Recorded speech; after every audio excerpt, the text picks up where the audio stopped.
Hi, this is Damodran. Let's see the overview of neural networks by two ways. Why do we go for neural networks and how the neural networks actually works? Why do we go for neural networks? It's very simple.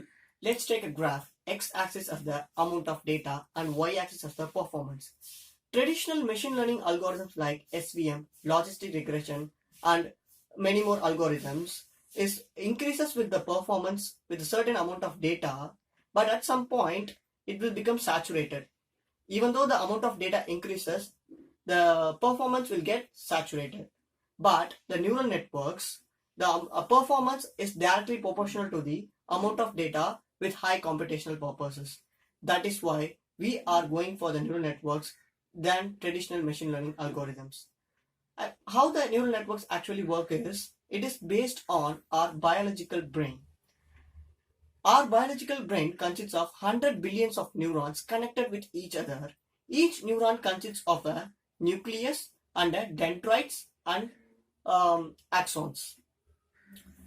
When I touch you, your nerve cells stimulate the dendrites, and the dendrites connected to the neuron will produce an electrical activity spike to the axon, and this axon is connected to the some other dendrites, and somehow this all neurons will connect with each other to recognize that someone touched you. So this is how our biological brains neurons works. So artificial neural networks is inspired by this by perceptrons. So artificial neural network has a input layer, output layer, and the hidden layer. Input when we give the input feature to the input layer, it will flow the data to the output layer by calculating the weights, biases, and the activated neurons. Then we need to calculate the cost functions, loss values, and we need to do the gradient descent operations by back propagations through multiple epochs or iterations. So this is how the neural networks generally works. It all depends on the neurons, activation functions, weights, biases. It's all highly inspired from the human brain. Artificial neural networks has a wide range of applications like convolutional neural networks, recurrent neural networks. Convolutional neural networks has an impact in computer vision.